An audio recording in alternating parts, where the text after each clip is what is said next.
Hello everyone, good morning. तो आज है शनिवार और मेरी सुबह होती है किचन से। मैं फ़्रेश वगैरह होके आ गई थी किचन में। मैं बना रही हूँ यहाँ पे रोटी।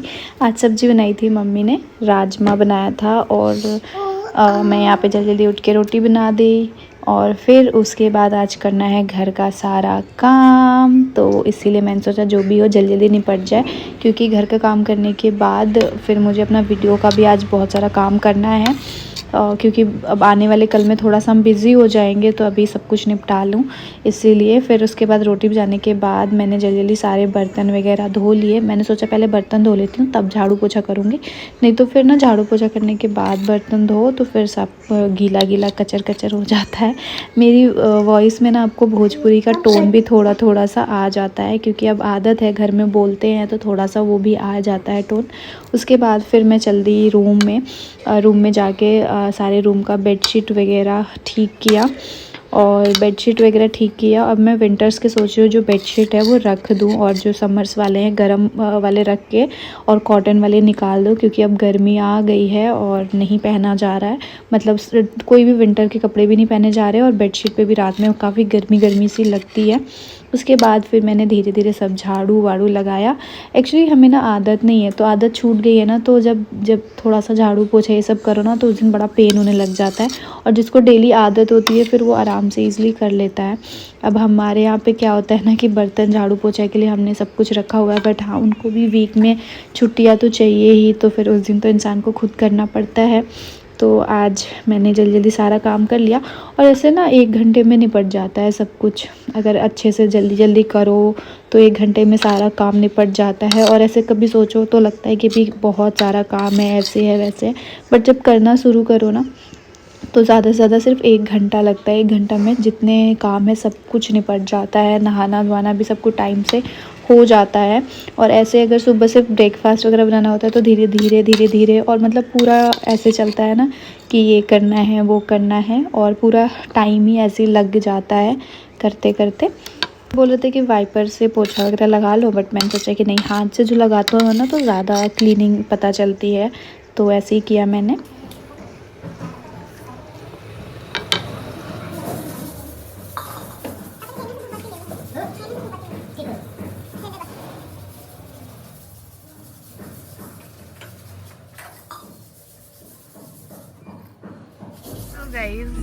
आज हम अपने पुरानी, जिसमें पहली गाड़ी हमारी ये पहली गाड़ी, और मुझे लग रहा है जब से हमारी ये नई वाली गाड़ी आई है उसके बाद से पहली बार बैठ रही हूँ इस वाली गाड़ी में। कितने टाइम हो गया, 1 साल हो गया इस गाड़ी में, 1 साल बाद बैठ रही हूँ, है ना। आ गए इस गाड़ी से बहुत सारी यादें हैं, क्योंकि धनवी को हम लेके आए थे, मैं शादी होके आई थी, तो बहुत सारी चीजें हैं इस गाड़ी से। ये कौन सी गाड़ी है धनवी?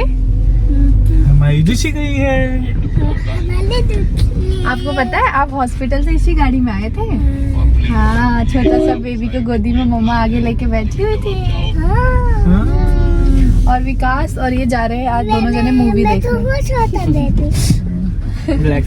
बहुत अच्छी फैमिली मूवी आई है, वही देखने जा रहे हैं। तो हम नहीं जा रहे ना, सिर्फ आप और विकास जा रहे हैं।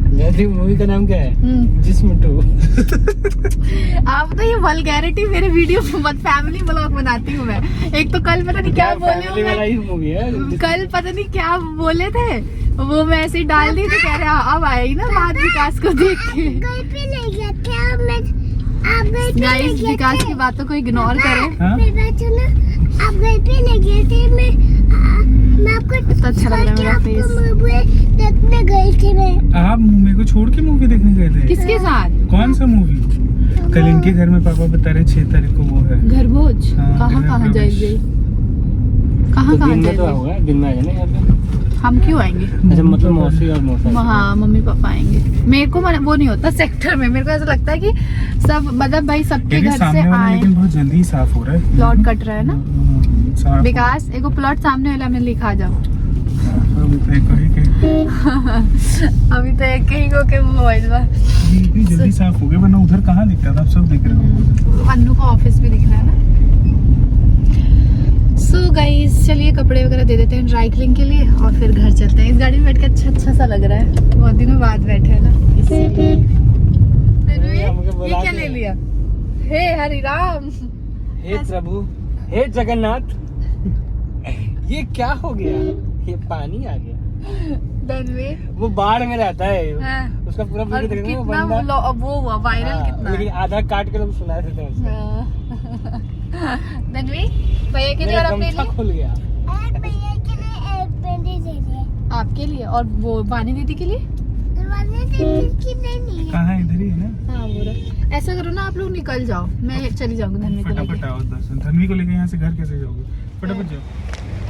सो गाइस, आपको पता है सेक्टर के हिसाब से हमारे यहाँ पे चार्ज होता है डिलीवरी का, और यहाँ पे हम लोग कराते हैं। हमारे यहाँ पे साड़ी ड्राई क्लीन का 350 और ब्लाउज़ का 150 चार्ज लगता है।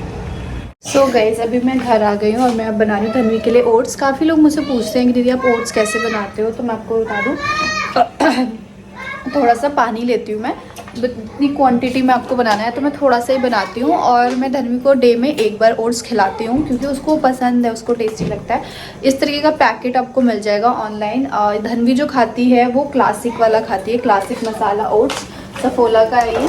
और बाकी इसमें ना अलग अलग फ्लेवर्स आते हैं, बट वो सारे फ्लेवर धनवी नहीं खाती है, उसको नहीं पसंद है। ये वाला है थोड़ा सा चटपटा है और इसमें मिर्च बिल्कुल भी नहीं है। पानी जब बिल्कुल उबल जाता है ना, अच्छे से पानी उबल जाता है, तो इसमें ओट्स में डाल देती हूँ और 2-3 मिनट में ही बन जाता है। और हम लोग बहुत ज़्यादा ट्रैवल भी करते थे ना जब धनवी छोटी थी, तो आपने देखा था, तो इसीलिए और ज़्यादा मैंने इसको आदत लगाई थी ओट्स का, क्योंकि ट्रैवल में ईजी हो जाता है कि थोड़ा सा बच्चे को खिला लो। अब ये नहीं कि आप पूरा दिन सिर्फ ओट्स खिलाओ, डे में एक बार खिला सकते हो अगर आपके बच्चे को पसंद है बहुत ज़्यादा तो।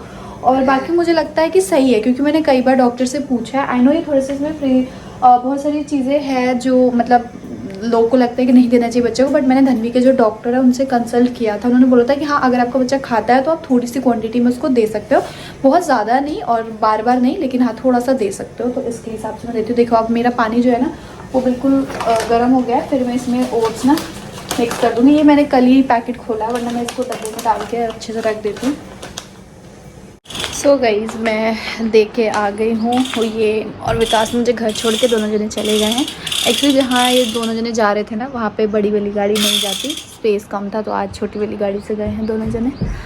और मैं बस यहाँ पे बैठी हूँ। धनवी का ओट्स बना लिया है, ठंडा होने का वेट कर रही हूँ। ठंडा हो जाएगा तो फिर धनवी को खिलाऊँगी। आप लोग बताना। फ़ोन चाहिए? पहले एक बार बोल दो हाय गाइस, अच्छे से बोलो। देखो मैंने इसकी छुट्टियाँ भी थोड़ी देर पहले की थी, घर आते ही खोल के फेंक देती है। बोले एक बार अच्छे से हाय गाइस, ऐसे प्यार से अच्छे से। नहीं बेटा, अच्छे से मुंह बना के नहीं, प्यार से बोलो हाय गाइस, ऐसे बोलो। बोलो हाय गाइस, कैसे हो? पूछो कैसे हो? क्या दूँ मम्मी? दे दो गन। नहीं खे दे, जाओ भैया को दे दो। भैया का है ना, दे दो प्लीज़ बेटा। मम्मी ना खे दे दो। अच्छा बाबू, अभी दे रही हूँ, थोड़ी देर में पुल्हा के। तो गाइस, किसी ने बोला था कि धनवी को हाय गाइस बुलाना, तो हमने हाय गाइस। आज है संडे, और संडे को हम लोग नॉर्मली मार्केट इधर उधर जाते हैं, बट आज नहीं गए। देखते हैं, हो सकेगा तो जाएंगे, नहीं होगा तो नहीं जाएंगे। और मेरे बाल आज इतने सॉफ्ट से लग रहे हैं। हेयर स्पा मैंने खुद से घर पे किया। शॉर्ट में शेयर करूँगी कौन सा प्रोडक्ट यूज़ किया है, कैसे क्या किया है, तो आप उसमें देखना। ओ छाना है आपको, ठीक है। हम रवीना दीदी, धनी, अब वानी दीदी कहाँ गई? वानी दीदी कब आएगी? आप मिस कर रहे हो वानी दीदी को? बहुत बहुत।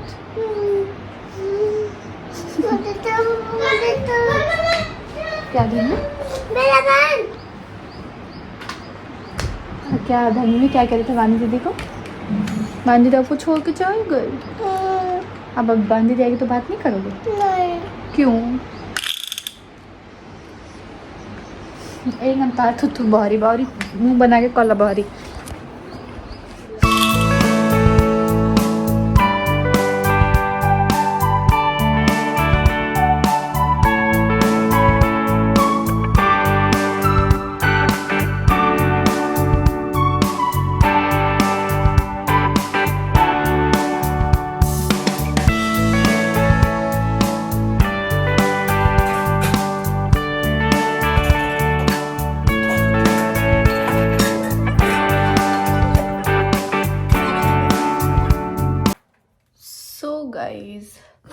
मैंने ना अभी जस्ट अपना बीपी चेक किया और मेरा बीपी एकदम हाई है। और पता है आपको, मम्मी की तबीयत थोड़ी सी ख़राब है, तो मैं मम्मी के पास ही बैठी हुई थी और उनका बीपी देख रही थी। तो मम्मी का बीपी लो है और मेरा हाई है। हमने ना ये शुगर बीपी इन सब के मशीन ना घर पे रख लिया है, क्योंकि मम्मी की तबीयत का थोड़ा सा है, कभी उनका हाई होता है बीपी, कभी लो होता है, कभी कुछ, तो थोड़ा सा एक होता है ना कि उस टाइम पे हम देख लेते हैं। तो मेरे को ना सुबह से नहीं, कल कल से मुझे ना एकदम जैसे होता है ना चिड़चिड़ापन, इरिटेशन, कि किसी से बात करने का मन नहीं कर रहा है, और कोई कुछ अच्छा भी बोल रहा है तो भी गुस्सा आ रहा है, कोई कुछ बुरा भी बोल रहा है तो भी, ऐसा वाला हो गया है। और ऐसे होता है मेरे साथ ना, कभी कभी ऐसा होता है कि मेरे को बहुत चिड़चिड़ापन होता रहता है, मुझे इनसे भी बात करने का मन नहीं करता। धन्वी अगर कुछ करती है तो भी मुझे बहुत गुस्सा आता है।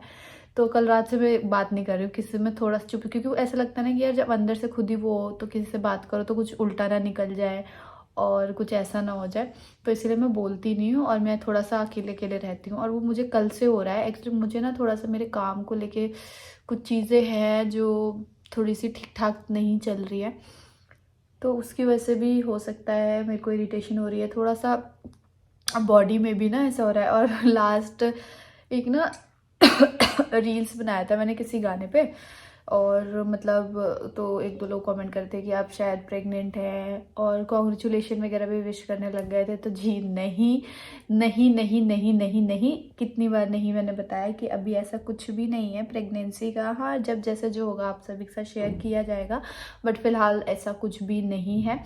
मैं वीक इसलिए हो रही हूँ क्योंकि मुझे नहीं पता मैं किस लिए हो रही हूँ, और मेरा फेस भी काफ़ी डल लग रहा है पहले से। बहुत सारी चीज़ें हैं, जब आपके पास ना वर्क प्रेशर ज़्यादा हो तो थोड़ी सी चीज़ें हो जाती है, और आजकल थोड़ा सा है, प्रेशर ज़्यादा है, चीज़ें समझ नहीं आ रही है, और आजकल कुछ ऐसा कंटेंट भी नहीं है जो मैं आप लोग को दूँ। तो बस नॉर्मली थोड़ा बहुत जो भी चल रहा है वो मैं शूट करके आप सभी के साथ शेयर कर देती हूँ, अलग से ऐसा कुछ भी नहीं है। किसी ने ना मुझे काफ़ी बार कमेंट किया है, दो तीन लोगों ने, जो मेरी प्रेगनेंसी का एक्चुअल में जानना चाहते हैं तो क्या हुआ। वैसे तो मैं आपको बताऊँ, मैंने प्रॉपर वीडियो शूट किया है ऑलरेडी, मेरे चैनल पे है भी, आप 1-2 साल पीछे जाके देखोगे तो आपको दिख जाएगा वो वीडियो। तो जो मेरी प्रेगनेंसी थी वो बहुत ही ज़्यादा ऐसा होता है ना, हाई रिस्क प्रेगनेंसी, वो प्रेगनेंसी थी। मैं थोड़ा सा ऐसे ऊपर झापर इस वीडियो में बता देती हूँ, वैसे प्रॉपर डिटेल में तो वहाँ पे आप देख लोगे, पता चल जाएगा।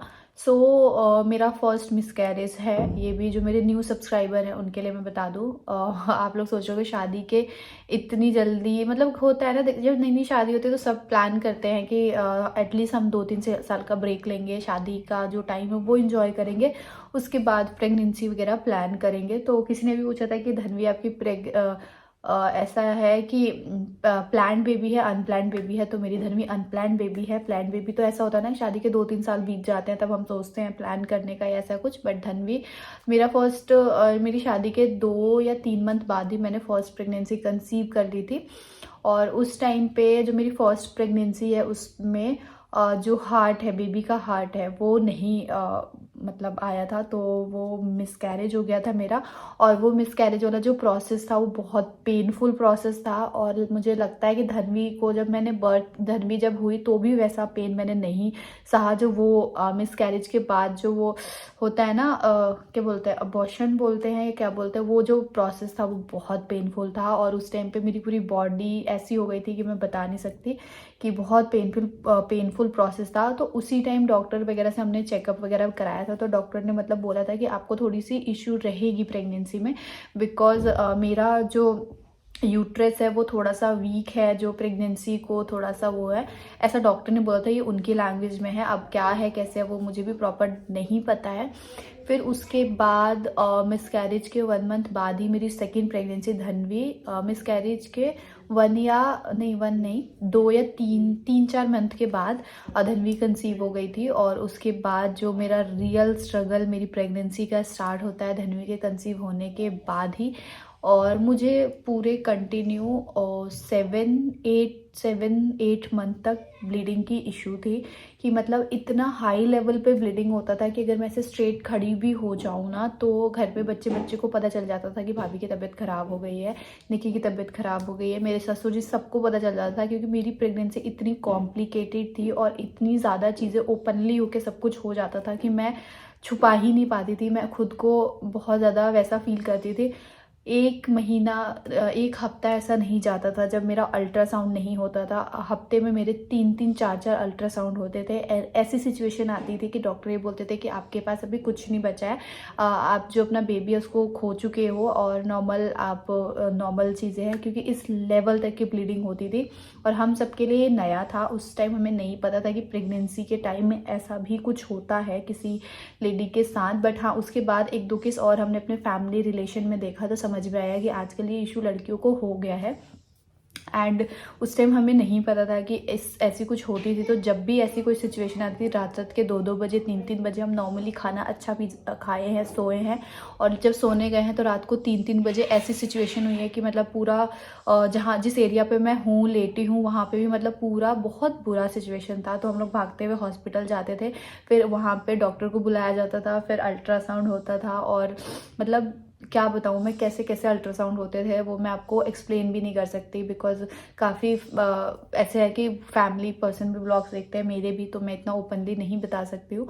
तो ऐसी ऐसी सिचुएशंस थी कि जब डॉक्टर अल्ट्रासाउंड करते थे तो बोलते थे कि बेबी नहीं है, बेबी ब्लीडिंग के थ्रू निकल चुका है, तो बेबी नहीं है। तो उस टाइम पे फिर हमारे घर में रोना धोना स्टार्ट हो जाता था, क्योंकि देखो मेरी शादी को बहुत ज़्यादा ऐसा टाइम नहीं हुआ था कि मतलब हमें ये था। लेकिन देखो, एक होता है ना कि या तो आपको वो चीज़ मिल नहीं रही है, और जब आपको मिल गई है वो चीज़, और उसमें आपको इतनी प्रॉब्लम्स, इतनी सारी चीज़ें होती थी ना कि मैं आपको बता नहीं सकती थी। कई बार तो रात को हम गाड़ी से निकलते थे, गाड़ी इधर उधर ठुक जाती थी, क्योंकि माइंड इतना मेरे हस्बैंड का डिस्टर्ब हो जाता था ना कि उनको समझ नहीं आता था क्या करूँ। मतलब गाड़ी कई बार ऐसा होता था ना कि रोड में इधर उधर ठुक गई है गाड़ी, मतलब बहुत क्रिटिकल कंडीशन थे। और मेरी प्रेगनेंसी का एक दिन मैं नहीं बोलूँगी आपको, एक दिन की हमने हंसी खुशी निकाला है, नहीं, मेरी प्रेगनेंसी का एक दिन भी अच्छा नहीं निकला है। जब थोड़ा सा ब्लीडिंग का होता था कि 1 या 2 दिन तक थोड़ा सा कंट्रोल हुआ, उसके बाद डॉक्टर का नया कुछ आ जाता था कि नया होता था कि बच्चे की नाक नहीं है, बच्चे का पेट नहीं है। ऐसे अल्ट्रासाउंड में चीज़ें होती थी, नाक नहीं है तो मतलब बच्चा आपका एबनॉर्मल होगा, चीज़ें अच्छी नहीं होंगी, और वो भी प्रेगनेंसी के 5वें 6ठे महीने में जाके आपको ये चीज़ पता चलती थी। लेकिन उस टाइम पे भी जब डॉक्टर ने बोला था कि बच्चे का नाक नहीं है, तो आप देख लो आगे बच्चे का जो फ्यूचर है वो लॉन्ग टर्म नहीं है, तो आपको देख लो क्या करना है। तो उस टाइम पे भी हमने ये डिसीज़न लिया था, जब इतनी तकलीफ़ें झेल ली, तो अब नाक नहीं है, जो भी है, जैसा भी बच्चा होगा हम उसको ठीक है, हम पालेंगे पोसेंगे, हमारी तरफ से कोई वो नहीं है। फिर हमने उसके लिए भी मेरे जो टेस्ट है ना, आपको पता है केरल, बॉम्बे, इतने से इंजेक्शन्स आता था वहाँ से, और एम्बुलेंस के थ्रू वो जाता था अलग अलग शहरों में जहाँ पे उसका कुछ ऐसा होता था ना, वहाँ पे टेस्ट होते थे। मतलब मैं ये पूरा वो बोलूँगी कि ये चमत्कार है जो धन्वी हुई है ना हमारी लाइफ में, ये सिर्फ और सिर्फ एक चमत्कार है। क्योंकि एंड टाइम पे डॉक्टर भी हमें ये बोलते थे कि यार अब तू ना सिर्फ भगवान का नाम ले, क्योंकि हमें भी नहीं समझ में आ रहा है कि तेरा ये क्या हो रहा है, क्यों हो रहा है, कैसे हो रहा है। लेकिन डॉक्टर जो संदीप है, Cloud9 में मेरी डिलीवरी हुई है, उन्होंने अपना 100% दिया था। वो जैसे मैं रात को 2-2 3-3 बजे उठ के जाती थी ना हॉस्पिटल, वो भी रात को 2-2 3-3 बजे उठ के आती थी और मेरा सारा टेस्ट जो भी होता था करती थी। लेकिन लास्ट में वो भी एकदम हार मान चुकी थी, और उन्होंने भी ये बोल दिया था कि निक्की तू सिर्फ भगवान का नाम ले, क्योंकि अभी हमें भी नहीं समझ में रहा है क्या रहा है। हमने मतलब हर चीज़ कराया, कि कोई बोलता था कि ऐसा होता है ना कि हवा इधर उधर, हर चीज़ में मतलब हम लोग इन्वॉल्व हुए। लेकिन होता है ना कि हमें कोई भी चीज़ आज तक आसानी से मिली ही नहीं है। हमारी शादी भी हुई है तो इतनी कॉम्प्लिकेशन, इतनी उससे शादी हुई थी ना कि मतलब आज कुछ होता था कि शादी कट गई, नहीं होगी, फिर कुछ मतलब बहुत सारी चीज़ें होती थी कि मतलब आपको मैं बता नहीं सकती। तो फिर उसके बाद 8 मंथ तक मेरा कंटिन्यू ब्लीडिंग का जो इशू रहा है वो रहा है, जिसकी वजह से बहुत इशू हुई है। मुझे ना इंजेक्शन्स लगते थे 2 दिन के गैप में, कंटिन्यू 8 महीने मुझे इंजेक्शन लगते थे। सस्टेन में भी नाम था, अभी तो नाम भी याद नहीं है, लेकिन कंटिन्यू इंजेक्शन्स लगते थे यहाँ पे। मतलब पूरी बॉडी में जहाँ जहाँ इंजेक्शन लगते थे ना, एक टाइम को जाके वो बॉडी का वो एरिया पूरा सुन्न हो गया था, क्योंकि कंटिन्यू 8 महीने आपको सेम जगह पे हर दूसरे दिन इंजेक्शन लगेगा, तो वो एरिया सुन्न हो गया था। और फिर उसके बाद मतलब ऐसा हो गया था ना, फिर उसके बाद मेरी होता है ना अर्लियर डिलीवरी, जो कि 7 मंथ में ही होने वाली थी, तो आपने उसके ब्लॉग्स भी देखे ही होंगे। और उसके बाद हम लोग भागते हुए फिर हॉस्पिटल गए। मतलब एक दिन ऐसा नहीं गया ना कि मैं आपको बताऊं। फिर उसके बाद नॉर्मल डिलीवरी के लिए मैंने कंटिन्यू 4 दिन तक पेन सहे कि नॉर्मल डिलीवरी हो जाए, नॉर्मल डिलीवरी हो गए। हम मतलब मेडिसिन के थ्रू पेन्स को बढ़ाते रहे, 4 दिन तक बढ़ाते रहे। मतलब एक एक्सट्रीम लेवल तक पेन चला जाता था, ऐसा लगता था कि अब मैं बचूंगी नहीं, जीऊँगी नहीं। और उसके बाद रात को 1:30 बजे 1:29 पे मेरा सी सेक्शन कर दिया गया। सोचो मतलब क्या मैं अपनी प्रेगनेंसी स्टोरी क्या सुनाऊँ आपको। जब मैं उस जोन में जाती हूँ ना, जब मैं वो चीज़ें याद करती हूँ ना, तो मेरे अंदर से शरीर एकदम कांप जाता है, मैं एकदम घबरा जाती हूँ। क्योंकि मेरे साथ मेरा परिवार ने कितना सफ़र किया था उस टाइम पे कि मैं आपको बता नहीं सकती थी। आधी आधी रात को मतलब उसमें ऑफिस भी जाना है आपको और सब कुछ मैनेज करना है। उसमें हमारे घर में हमारे एक भैया हैं, उनकी डेथ भी हो गई थी। मतलब क्या क्या हुआ है मैं आपको बता भी नहीं सकती कि क्या ही क्या हुआ है वो पूरी प्रेगनेंसी जर्नी। और इस आप लोग बोलते हो ना दीदी सेकंड बेबी प्लान करो, बस वही चीज़ें सोच के ना मेरे अंदर से एकदम मेरी हिम्मत ही नहीं होती है कि मतलब मैं इतना अंदर से वो उस जोन में जब जाती हूँ तो अंदर से एकदम कांप जाती हूँ कि मतलब कैसे एक बच्चा हमें नसीब हुआ है, कैसे भगवान ने तड़पा के तरसा के हमें धन्वी दिया है, वो हमें ही पता है। लेकिन धन्वी के आने के बाद लाइफ में सब कुछ बहुत अच्छा अच्छा रहा है। लेकिन धन्वी को इस दुनिया में लाने के लिए भगवान ने हमसे बहुत कठिन परीक्षा ली है, तब जाके भेजा है। तो मैं आज अपनी ऑडियंस को सिर्फ थोड़े से लोगों को यही बताना चाहूँगी कि देखो पता है हमें उस टाइम पे नहीं पता था ये ब्लीडिंग वाला इशू कि ऐसा होता है किसी किसी के केस में। तो हम लोग बहुत घबरा जाते थे, हम अंदर से बिल्कुल टूट जाते थे, ऐसा लगता है कि यार सब खत्म हो गया, अब कुछ भी नहीं है, सब खत्म हो गया। मतलब ऐसे हम बच्चों की तरह से चिल्ला चिल्ला के। आपको पता है मैं अपने हस्बैंड का एक बहुत नॉर्मल सी चीज़ें बताऊँगी, एक नॉर्मल चीज़ जिसको आप सोच के सुन के आप थोड़ा सा आपको दिल पे वो लगेगा। मैं रात को 3 बजे उठती थी, मैं वॉशरूम जाती थी, मैं वॉशरूम गई।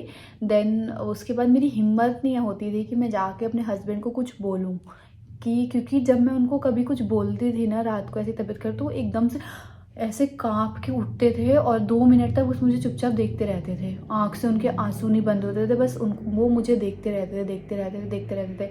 फिर उसके बाद धीरे धीरे धीरे धीरे ना मैंने उनको बोलना, मतलब जब मेरी तबीयत खराब हुई तो मैंने उनको डायरेक्ट बोलना छोड़ दिया। मैं पहले अपने आप को समझाती थी, वो करती थी।